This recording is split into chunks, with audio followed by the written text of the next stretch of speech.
ابنہ الکریم وبارک وسلم صلاۃ دائمۃ سرمدا ابدا۔ عزیزان گرامی وقار، آج اللہ تبارک و تعالیٰ کے فضل و کرم سے اور اس کے حبیب پاک صلی اللہ تعالیٰ علیہ وسلم کی عنایتوں سے 5 پارے قرآن پاک کے ہمارے اس مرکز میں مکمل ہو چکے ہیں۔ اللہ کریم بقیہ قرآن عظیم کو صحیح تجوید سے پڑھنے اور آپ سب کو سننے کی توفیق عطا فرمائے۔ ایک وظیفہ آپ کو دے کر کے جاتا ہوں، جس کو شدت سے مدینہ طیبہ کی حاضری کا شوق ہے، کسی بھی طرح سے وہ رسول پاک صلی اللہ علیہ وسلم کے دربار میں پہنچنا چاہتا ہے تو وہ یہ ہمارا وظیفہ کر لے، اور انشاءاللہ ہماری ملاقات اس سے مدینے میں ضرور ہوگی۔ میں رہوں یا نہ رہوں لیکن سرکار سے ملاقات ضرور ہوگی۔ یہ آزمایا ہوا ہے، تجربہ شدہ ہے، آپ کر کے دیکھنا اور اس کے بعد پھر مجھ سے بات بھی کرنا، بہت گارنٹی کے ساتھ میں بات کرنا۔ روزانہ سونے سے پہلے اگر 313 مرتبہ حضور پاک صلی اللہ علیہ وسلم کی بارگاہ میں درود پاک پڑھ لے تو یقیناً مدینہ حاضر ضرور ہو جائے، وہ حاضر ضرور ہوگا انشاءاللہ۔ اب ایسا بھی نہیں کرنا چاہیے کہ آزمانے کے لیے ہی پڑھا جائے، اور ایسا بھی نہیں ہے کہ پڑھنے کے فوراً بعد یہ سوچے کہ کل بلاوا کیوں نہیں آیا۔ وہ رسول کریم صلی اللہ تعالیٰ علیہ وسلم کے دربار عالی جاہ کے فیصلے ہیں۔ اللہ کے جو فرشتے ہیں ان کو پوری حیات میں ایک ہی مرتبہ حضور کے دربار میں حاضر ہونے کا موقع ملتا ہے۔ فرشتوں کو قیامت تک ایک فرشتہ جو حضور کے دربار میں آیا وہ دوبارہ نہیں آئے، اس کا نمبر ہی نہیں آئے گا۔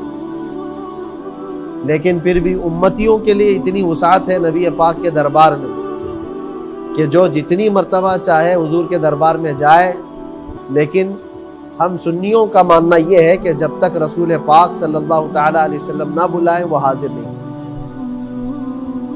اب وہ بڑے کرم کے ہیں فیصلے، بڑے نصیب کی بات ہے، جب وقت آئے گا ضرور حاضر دیں گے انشاءاللہ۔ کچھ بچوں نے مجھ سے پوچھا تھا، ان کے لیے میں نے یہ عرض کیا، بھاری پڑتا ہے کچھ لوگوں کو، لیکن حضور پاک صلی اللہ تعالیٰ علیہ وسلم کے دربار میں حاضری کی شدت سے تڑپ ہو تو آپ یہ پڑھ کر کے دیکھیں، روزانہ 313 مرتبہ درود پاک پڑھو اور بستر پہ لے لو۔ دوسرا اس کا ایک بہت بڑا فائدہ یہ ہے، ایک بہت بڑے بزرگ ہیں ابو حفص سمرقندی رحمۃ اللہ علیہ، مکہ مکرمہ کے تاریخ لکھنے والوں، وہ فرماتے ہیں مکہ میں ایک شخص کا انتقال ہوا تھا، اور اس کا انتقال ہوتے ہی اس کا چہرہ گدھے کی شکل کا بن گیا۔ یہ بہت بڑی بات تھی، جانور کی طرح سے چہرہ بن گیا۔ اس کا اکلوتا بیٹا تھا، بیٹے نے دیکھا باپ کی شکل بگڑ گئی ہے، فوراً اس نے کواڑ بند کر دیے، دروازے سب لگا دیے، کہا کسی کو کیسے بلا سکتا ہے میت پہ باپ کے، باپ کا چہرہ اتنا خطرناک جانور کی طرح دکھ رہا ہے، چادر ڈال دیا۔ گھر کی عورتوں کو سب لڑکے نے سمجھایا، کسی کو کانوں کان خبر ہونے مت دینا، ہمارے باپ کا انتقال ہوا یا کچھ ہوا، گھر کے اندر ہی ایک گڑھا کھود دیں گے اور یہیں اپنے باپ کو دفن کر دیں گے۔ ظاہر سی بات ہے لوگوں کو بلائیں گے تو لوگ آئیں گے، چہرہ دیکھیں گے اور طرح طرح کی باتیں بھی ہوں، فلاں کا باپ ایسا، فلاں کا باپ ویسا۔ میں نہیں چاہتا کہ میرے مرے ہوئے باپ کے بارے میں پھر مجھے لوگ تانا ماریں، گڑھا کھود کر کے یہیں دفن کریں۔ وہ غمگین بیٹھا ہوا تھا لڑکا، زانوں میں سر رکھ کر کے ہچکیاں لے کر رو رہا تھا۔ اچانک اس کے گھر کے پیچھے کا دروازہ کھلا اور ایک بزرگ گھر کے اندر داخل ہوئے، چہرے پر چادر پڑی ہوئی تھی، سیدھے آ کر کے وہ میت کے پاس پہنچ گئے، میت کے چہرے سے چادر ہٹائی اور اپنا ہاتھ اس کے چہرے پر پھیرا اور اس کے بعد چادر ڈال دی۔ یہ جو لڑکا تھا نوجوان، یہ دیکھ رہا تھا لیکن اس کی توجہ نہیں تھی، کیونکہ غم اتنا زیادہ تھا، ٹینشن اتنا زیادہ تھا، جس کو کہتے ہیں بہت ہائی ڈپریشن میں گیا ہوا، کچھ سوچنے سمجھنے کا اس کے پاس موقع ہی نہیں تھا۔ اس نے دیکھا وہ بزرگ قریب آئے، اس نے سر بھی نہیں اٹھایا۔ اس بزرگ نے پوچھا روتا کیوں ہے، کیوں اس طرح سے بیٹھا ہوا ہے؟ اس نے کہا آپ نے تو دیکھ لیا، میں جانتا نہیں کہاں سے آپ اندر آ گئے، میں تو سارے دروازے بند کروا دیا تھا گھر کے، آپ دیکھ تو رہے میرے باپ کا چہرہ کیسا بگڑا ہوا ہے، موت کے بعد جانور کی شکل ہو۔ اس بزرگ نے کہا کچھ بھی تو نہیں ہوا تیرے باپ کو، جا دیکھ تو صحیح۔ وہ جا کر چادر ہٹاتا ہے تو اس کے باپ کا چہرہ بالکل چمکتا ہوا چاند کی طرح خوبصورت، کوئی بگڑا ہوا چہرہ نہیں۔ یہ سمجھ گیا کہ اللہ کا کوئی فرشتہ آیا جو میری مدد کر لیا، کسی فرشتے کو اللہ نے بھیجا اور اس کے ذریعے سے میرے باپ کا چہرہ صحیح ہوا، ورنہ تو بگڑا ہوا چہرہ ہی تھا۔ وہ بزرگ جانے لگے دروازے تک تو یہ جا کر ان کا دامن پکڑ لیا اور کہا اللہ بھلا کرے آپ کا، میں آپ کو پہچانتا نہیں لیکن آپ کی دعا سے میرے باپ کا چہرہ صحیح ہوا، آپ بتائیں تو صحیح اپنا تعارف۔ تو مڑ کر کے اس بزرگ نے کہا انا محمد رسول اللہ، میں محمد اللہ کا رسول ہوں۔ یہ حضور کے انتقال کے 400 سال بعد کا واقعہ ہے، حضور صلی اللہ علیہ وسلم کی وفات کے 400 سال بعد کا واقعہ ہے۔ وہ دھاڑے مار کر رونے لگا، قدموں میں گر گیا، حضور پاک صلی اللہ تعالی علیہ وسلم سے عرض کرنے لگا آقا کیسی بلا اور کیسی افتاد میرے گھر پر پڑی، کیوں اس طرح سے ہوا؟ حضور نے اٹھایا اور کہا دیکھ تیرے باپ کا ایک گناہ ایسا تھا جس سے رب ناراض تھا، تیرے باپ کا ایک گناہ ایسا تھا، ایک برائی ایسی تھی جس سے اللہ غضبناک تھا، لیکن میری عادت یہ ہے، حضور فرماتے میری عادت یہ ہے کہ باپ کا گناہ بیٹے کو نہیں بتاتا، عیبوں پر پردہ ڈال دیا، کیا تھا وہ نہیں بتاؤں گا لیکن ایک گناہ تھا جس سے اللہ ناراض تھا، اور مرنے کے بعد اس کا چہرہ بدل گیا تھا، تو صحیح کہتا ہے اس کا چہرہ بدلا تھا، لیکن اے نوجوان تیرے باپ کی ایک اچھائی یہ تھی کہ یہ اس وقت تک بستر پہ سوتا نہیں تھا جب تک 100 بار مجھ پر درود نہیں پڑتا،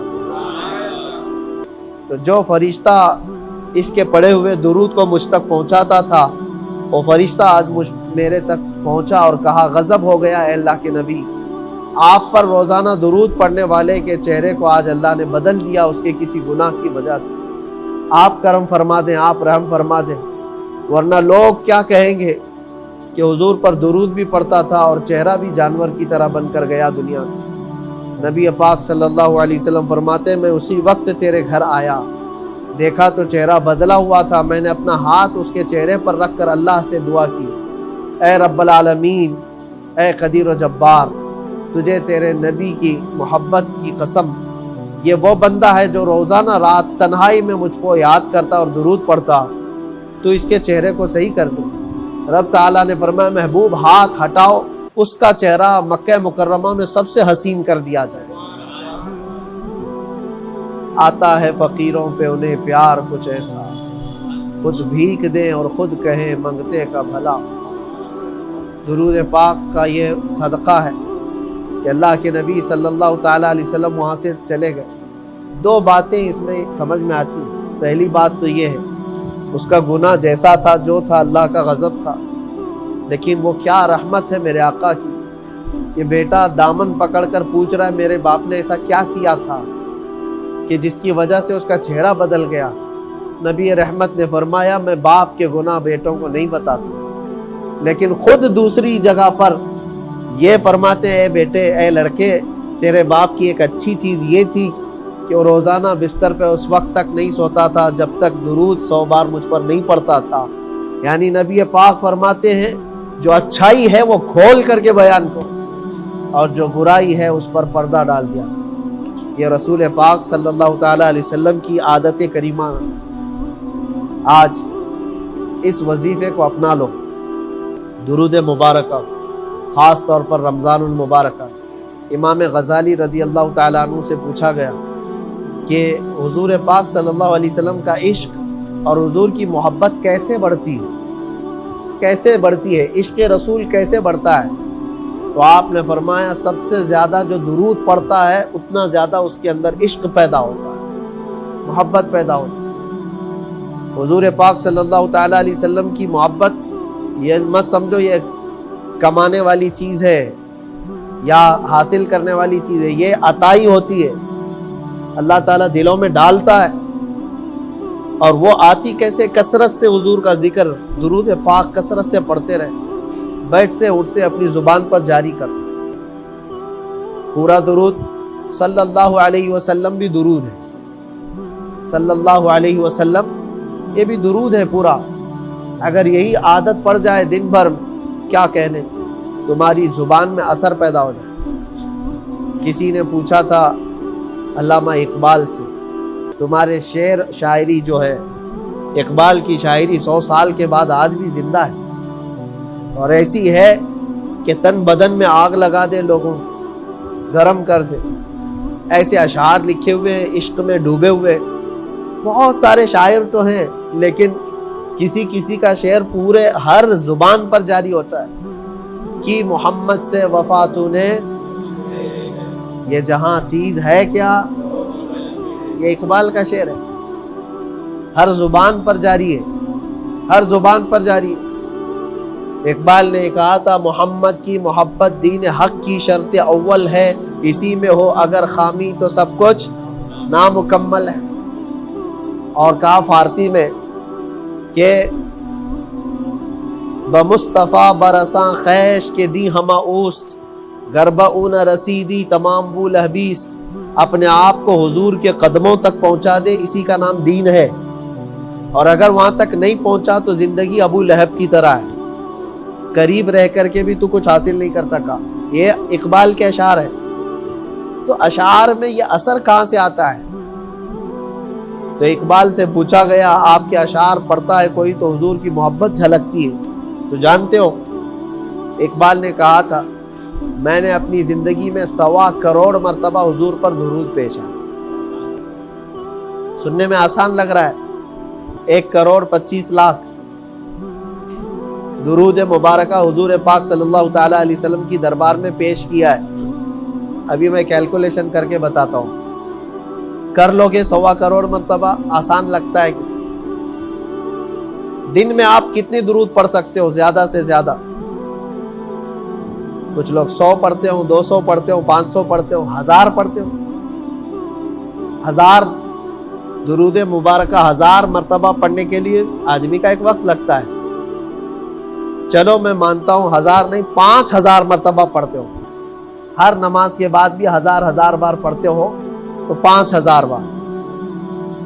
اگر کوئی بندہ 5000 بار درود پڑھتا ہے دن میں، تو پھر مہینے میں جا کر کے وہ کتنے بنتے ہیں؟ 1.5 لاکھ۔ کتنے بنتے ہیں؟ 1.5 لاکھ بنتے ہیں۔ اور سال میں کتنے بنتے ہیں؟ پر مہینے میں 1.5 لاکھ کا مطلب سال میں 18 لاکھ۔ کتنے؟ 18 لاکھ سال میں۔ اگر 5000 بار درود کوئی پڑھتا ہے تو سال میں 18 لاکھ۔ اب 1.25 کروڑ ہونے کے لیے کتنے سال لگتے ہیں؟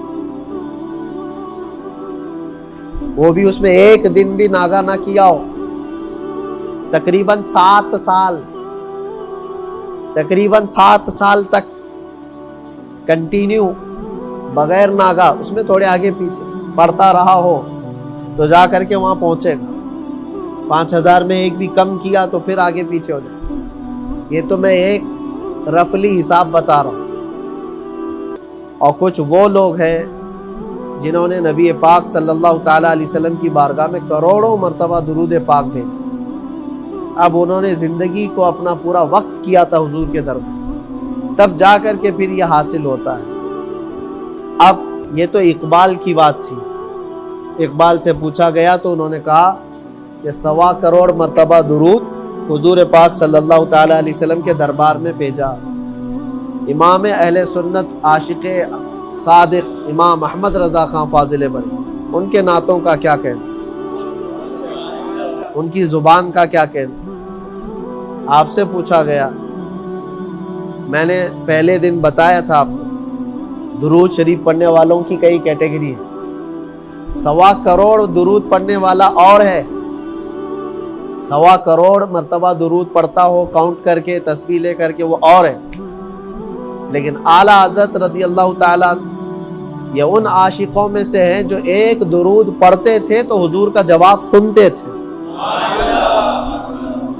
نبی پاک صلی اللہ علیہ وسلم کو حاضر و ناظر جان کر حضور کو، یہی تو بات ہے کہ ہندوستان سے حضور کو درودوں میں یاد کرتے, نعتوں میں یاد کرتے, اور جب مدینہ طیبہ پہنچے تھے اس عاشق صادق کا سفر بھی تو دیکھو, حج پہ گئے تھے اپنی ماں کے ساتھ, یہ دوسرا حج تھا آپ کا.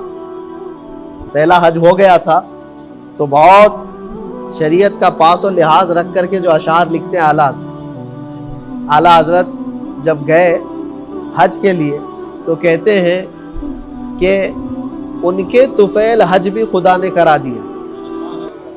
کس کے طفیل؟ حضور. ان کے طفیل حج بھی خدا نے کرا دیا, اصل مراد حاضری اس پاک در کی ہے. میری اصل مراد تو حضور کے دربار میں حاضری کی. کسی نے پوچھا آپ کو اعلیٰ حضرت کیا شعر کہتے ہو میاں بریلی والے, کیا یہ جائز ہے کیا آپ حج فرض ہے, حج فرض کے لیے آپ یہ کہتے ہیں اصل مراد حاضری اس پاک در کی تھی, پھر حج کا کیا ہوا جو 5 ارکان میں سے ایک رکن ہے اسلام کے. اعلیٰ حضرت نے فرمایا یہ شعر میں نے دوسرے حج کے موقع پر لکھا, پہلا حج میرے اوپر فرض تھا, دوسرا حج نفل تھا, اور نفل سے بڑھ کر کے حضور کے دربار کی حاضری, ہر نفل کام سے بڑھ کر کے حضور کے دربار کی حاضری.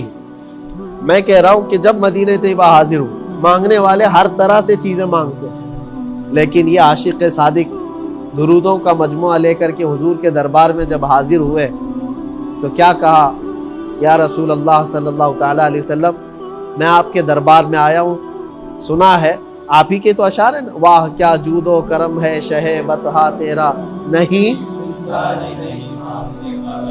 یعنی مانگنے والا حضور کے دربار میں کیا نہیں سنتا, نہیں کا لفظ حضور سے سنتا ہی. مانگیں گے مانگے جائیں گے, منہ مانگی پائیں, سرکار میں نہ لا ہے نہ حاجت اگر کی ہے. لا کس کو کہتے ہیں عربی میں؟ نہیں, آپ نے کچھ مانگا مجھ سے عربی میں مجھے کہنا ہے نہیں دینا ہے تو میں کہوں گا لا. لا حضور نے کبھی کسی کو لا نہیں کیا, یہ اعلیٰ حضرت فرماتے. اور پھر دوسرا اسی شعر میں نہ حاجت اگر کی ہے, اور حضور جب دیتے ہیں تو یوں نہیں کہتے اگر سچا ہوگا تو دوں گا, اگر عاشق ہوگا تو دوں گا, اگر پہ نہیں دیتے حضور, جیسا آیا ویسا لے جا. اعلیٰ حضرت فرماتے ہیں مانگیں گے مانگے جائیں گے, منہ مانگی پائیں گے, سرکار میں نہ لا ہے نہ حاجت اگر کی. جب یہاں اتنا مانگ کر کے لوگ لے جاتے ہیں, میرے کریم سے اگر قطرہ کسی نے مانگا, دریا بہا دیے ہیں دربے بہا, سب اعلیٰ حضرت کے اشعار ہیں. جب ان کے مانگنے کا وقت آیا تھا تو آپ کیا مانگنے گئے تھے؟ اعلیٰ حضرت حضور صلی اللہ علیہ وسلم کسی کو لا نہیں کہتے, کسی کو نہ نہیں کہتے, ہر ایک کو دنیا مانگنے والے, آخرت مانگنے والے سب. اعلیٰ حضرت بہت عجب سوال لے کر گئے, کہا کہ یا رسول اللہ صلی اللہ علیہ وسلم ہندوستان سے بڑی دور سے آپ کا فقیر آیا ہے آپ کے دربار میں, اور مانگنا میں یہ چاہتا ہوں کہ دیدار تو خواب میں بہت بار کرایا, میں ظاہر میں دیکھنا چاہتا ہوں. یہ بھی کسی عاشق کا سوال, حالانکہ تقاضۂ قانون الہی یہ ہے کہ جو فوت ہو گیا اس کو پردے پہ چھپا دیا, لیکن اللہ جسے چاہے جو چاہے دکھا دے. نبی پاک صلی اللہ علیہ وسلم عالم برزخ میں ضرور ہے, لیکن اللہ اگر چاہے تو رسول پاک صلی اللہ تعالیٰ علیہ وسلم کو ظاہری حالت میں لوگ کسی کو دکھا دیں. مانگتے رہے لیکن کچھ نظر نہیں آیا, صبح سے شام ہو گئی, شام سے صبح ہو گئی, چلے گئے. تب آپ نے وہ شعر لکھا تھا, کوئی کیوں پوچھے تیری بات رضا, تجھ سے کتے ہزار پھرتے. اپنے آپ کو کوستے ہوئے کہا کوئی کیوں پوچھے تیری بات رضا, تو کون سا بہت بڑا ہے کہ تو حضور کو دیکھنے کی بات کر دیا, اتنی بڑی تمنا کر گیا. کوئی کیوں پوچھے تیری بات رضا, تجھ سے کتے ہزار پھرتے. بہت ہیں حضور کے دربار کے, بڑے بڑے لوگ ہیں. جب یہ شعر کہا تو فرماتے اسی وقت قبر رسول سے ایک روشنی نظر آئی. اعلیٰ حضرت جب دیکھنے لگے تو نبی رحمت صلی اللہ علیہ وسلم ظاہری آنکھوں کے سامنے موجود تھے. اللہ کے نبی صلی اللہ تعالیٰ علیہ وسلم پورے اپنے جمال و جلال کے ساتھ جب نظر آئے, اب ایک عاشق کے لیے امتحان کا وقت تھا، جس کے لیے تڑپتا رہے، جس کے لیے زندگی بھر صلاۃ و سلام نعت و منقبت کرتا رہے، جب وہ چیز سامنے آ جائے تو آدمی بے قابو ہو جاتا ہے، کیا کروں کیا نہ کروں، ابھی چمٹ جاؤں کیا کروں۔ تب پھر اعلیٰ حضرت کہتے ہیں پیش نظر وہ نو بہار، سجدے کو دل ہے بے قرار۔ کیا کہہ رہے؟ پیش نظر وہ نو بہار، سجدے کو دل ہے بے قرار۔ حضور کو دیکھ کر کے کہتے ہیں کہ سجدہ کرنے کا دل کر رہا ہے۔ وہ چہرہ، وہ جمال جہاں آرا جو کروڑوں لوگوں کو، ارے گنبد کا حسن ایسا ہے تو حضور کا کیا ہے۔ مدینہ جانے والے، قسم خدا کی میں آپ کو کہتا ہوں، اس نبی پاک صلی اللہ علیہ وسلم کا ہرا گنبد دیکھتے رہو تو آنکھیں بھی میچنا بھول جاؤ۔ اکثر ایسا ہوتا ہے کہ گنبد پاک کو دیکھتے دیکھتے ہمارا دل نہیں بھرتا، تو رسول پاک کا حسن کیا ہے۔ کہتے ہیں سجدے کو دل ہے بے قرار، لیکن وہ عالم بعمل تھے، کہا روکیے سر کو روکیے، ہاں یہی امتحان ہے۔ حضور پاک اپنا جلوہ دکھا کر کے پھر امتحان بھی لے رہے ہیں۔ احمد رضا کی پھر عبادت کس کی کرتا ہے؟ اللہ کی کرتا ہے یا پھر اپنے محبوب کی بارگاہ میں سجدہ کر لیتا ہے؟ اعلیٰ حضرت نے سجدے سے اپنے آپ کو روک لیا۔ یہ وہ مقام ہے عزیزو، حضور پاک صلی اللہ تعالی علیہ وسلم کے دربار میں سچے دل سے، خاص طور پر رمضان المبارکہ میں درود مبارکہ کی کثرت کرو، اور یقیناً وہ حضور پاک صلی اللہ تعالی علیہ وسلم چاہے تو مدینے بلا کر نوازے، چاہے تو ہمارے گھر تشریف لا کر نوازے۔ سنا ہے آپ ہر عاشق کے گھر تشریف لاتے، بلکہ ہم تو یہ پڑھتے دیکھا ہے آپ ہر عاشق کے گھر تشریف لاتے۔ میرے گھر میں بھی ہو جائے چراغا، رسول کریم صلی اللہ تعالی علیہ وسلم کے دربار میں کل ایک بات میں کہتے کہتے کرناٹک میں تھا، ادھوری رہ گئی۔ بات یہ تھی، رمضان المبارک کا مہینہ تھا، برسوں سے میری تمنا یہ رہتی کہ کسی نہ کسی طرح سے رمضان میں حضور کے دربار میں گزاروں، لیکن چونکہ تراویح کا سلسلہ میرا شروع سے ہے، 25 سال سے میں تراویح سنا رہا ہوں، اور یہ 26واں سال ہے۔ 25واں سال سلور جبلی تو جیل میں منایا، 25ویں تراویح میری جیل میں سنایا، 26ویں یہ ہے ابھی۔ یہ 25 سال میں ہر سال یہ خواہش ضرور رہتی تھی کہ حضور کے دربار میں مدینے میں رمضان گزارے، لیکن تراویح کی وجہ سے پھر یہ سوچتا کہ یہاں رہ کر کے بھی تو حضور کا ہی کام کر رہے ہیں، کمپرومائز کر کے چلتے تھے۔ لیکن بیچ میں کچھ سال ایسے آئے کہ 2-3 روزے شروع کے وہاں کرنے کا موقع ملتا تھا، پھر واپس آ جاتا تھا اور تراویح کو کنٹینیو کرتا تھا 4تھے روزے سے یہاں آ کر۔ ایک بار 3را روزہ تھا مدینہ طیبہ میں، اور خواہش یہ تھی کہ اب کل صبح جانا ہے واپس روزے کی حالت میں، آخری افطاری ہے، افطاری کا سامان لے کر۔ ارادہ یہ تھا کہ رسول پاک صلی اللہ علیہ وسلم کے قدموں میں، جالیوں کے پاس باب جبرائیل جو دروازہ حضور کے قدموں کی طرف کھلتا ہے، ارادہ یہ تھا کہ وہاں سے اندر جا کر کے حضور کے قدموں کے پاس بیٹھ کر آخری افطاری کروں گا اور چلا جاؤں۔ جب روزہ کھولنے کا موقع ملا ہے تو اسی جگہ پر میں افطاری کیا کرتا ہوں، سامنے جالیاں ہوں۔ اس دن ہوا یہ کہ افطاری لینے میں مجھے تھوڑا سا وقت ہو گیا، لیٹ ہو گیا، اور وہاں ایسا ہے خاص طور پر رمضان میں تو عصر کے بعد ہی پورے اندر مسجد فل ہو چکی ہوتی، دروازے لاک بند تو نہیں ہوتے لیکن پولیس والے پہرا دیتے، پھر اندر کوئی آ نہیں سکتا، کیونکہ اس طرح سے بھیڑ ہو جائے گی تو سب ایک دوسرے پر چڑھتے رہیں گے، روک دیا جاتا ہے، پھر ڈائیورٹ کر دیتے ہیں لوگوں کو دوسری جگہ ادھر ادھر۔ میں جب پہنچا تو تھوڑا سا وقت باقی رہ گیا تھا، اب سوال ہی نہیں تھا اندر جانے کا، لیکن پھر بھی ایسے دروازہ تھا، دروازے کے باہر صحن ہے بہت بڑا، صحن میں بیٹھنے کو موقع مل گیا، میں کسی طرح بیٹھ گیا، یہ سوچ کر کے کہ یہاں سے دروازہ دکھ رہا ہے اور دروازے کے اندر سے حضور کی جالیاں دی، لیکن شدت سے خواہش تھی کہ حضور کے وہ حضور کا گھر ہے. جن جالیوں کے اندر حضور پاک آرام فرما رہے ہیں وہ حضور کا گھر ہے. خواہش تھی کہ حضور کے دربار میں اندر جاؤں. اندر اس وقت میں بیٹھے بیٹھے ایک حدیث پاک یاد کر رہا تھا. سیم حدیث اس کو کئی بار سنایا. نبی پاک صلی اللہ تعالیٰ علیہ وسلم رمضان المبارکہ میں جب افطار کے لیے بیٹھتے تھے تو غریب صحابہ کے ساتھ بیٹھتے تھے. اصحاب صفہ کے ساتھ دسترخوان پہ بیٹھتے تھے. 70 صحابہ حضور کے ساتھ افطار کر رہے ہوں. ایک بار افطاری کے دسترخوان پر صرف ایک دودھ کا پیالہ تھا اور 70 صحابہ بیٹھے ہوئے تھے. افطاری کا وقت بہت قریب تھا. رسول پاک صلی اللہ علیہ وسلم نے حضرت عائشہ کو پکار کر کہا عائشہ دیکھو کوئی مسافر کوئی باہر سے آیا ہوا مہمان باقی تو نہیں رہ گیا جو ہمارے دسترخوان میں آنا ہو. حضرت عائشہ اپنے حجرے سے جھانک کر دیکھتی ہیں تو دور جنت البقیع قبرستان جہاں ہے درخت تھا. وہاں درخت پر ایک کوئی آدمی گھوڑا باندھ رہا تھا. دیکھا پرا گندا بال ہیں, چہرے پر دھول ہٹی ہوئی ہے, کپڑے الجھے ہوئے ہیں, لگتا تھا لمبا سفر کر کے آیا. حضرت عائشہ نے دیکھا اور حضور سے کہا یا رسول اللہ کوئی ایک مسافر تو ہے, کوئی ایک اپنی سواری باندھ رہا ہے. حضور نے ایک صحابی سے کہا جاؤ اس کو بلا لاؤ. وہ گیا. جو شخص گئے جا کر کے اس شخص سے پوچھا کہ کون ہو, کہاں سے آئے ہو؟ اس نے کہا بڑا لمبا سفر کر کے آیا ہوں, محمد الرسول اللہ کو دیکھنے آیا, دیکھا نہیں تھا ابھی.